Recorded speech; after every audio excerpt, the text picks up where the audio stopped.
양부모의 학대로 생후 16개월 아동이 사망한 이른바 양천 입양아동 사망 사건이 시민들의 공분을 사고 있습니다.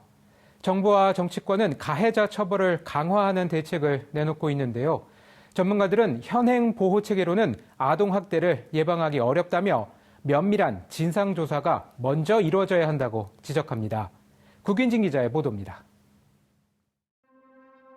지난해 6월 천안에서 9살 아이가 계모에 의해 가방에 갇혔다 숨진 사건이 일어난 지 몇 개월여 만에 서울 양천에서 생후 16개월 입양아이가 처참히 사망한 사건이 발생했습니다. 정세균 국무총리가 오늘 긴급 관계장관 회의에서 지시한 주요 내용은 아동학대 치사범에 대한 형량을 더 늘리자는 것입니다. 그 어디로부터도 보호받지 못하고 고통 속의 세상을 떠난 정인이를 생각하면 국민의 한 사람으로서 정말 가슴이 아픕니다.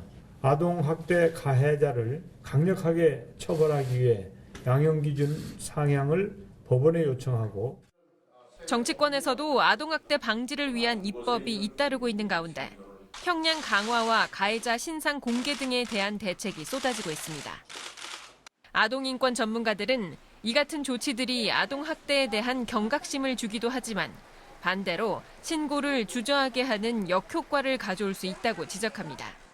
형량 강화, 가해자 신상 공개, 즉각 분리 이런 게 이 시스템을 돌아가게 하는데 어떤 역할을 할 수 있다고 저는 좀 보기에는 좀 어렵다고 생각하고요.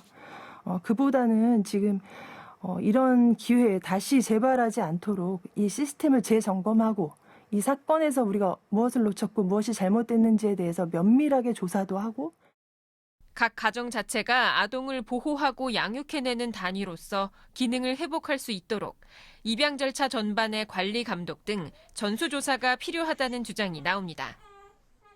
전문가들은 또 이번 일을 계기로 경찰 등 공권력이 아동과 관련된 사건만큼은 현장 관리 매뉴얼을 더 적극적으로 해석하고 집행해야 한다고 조언합니다.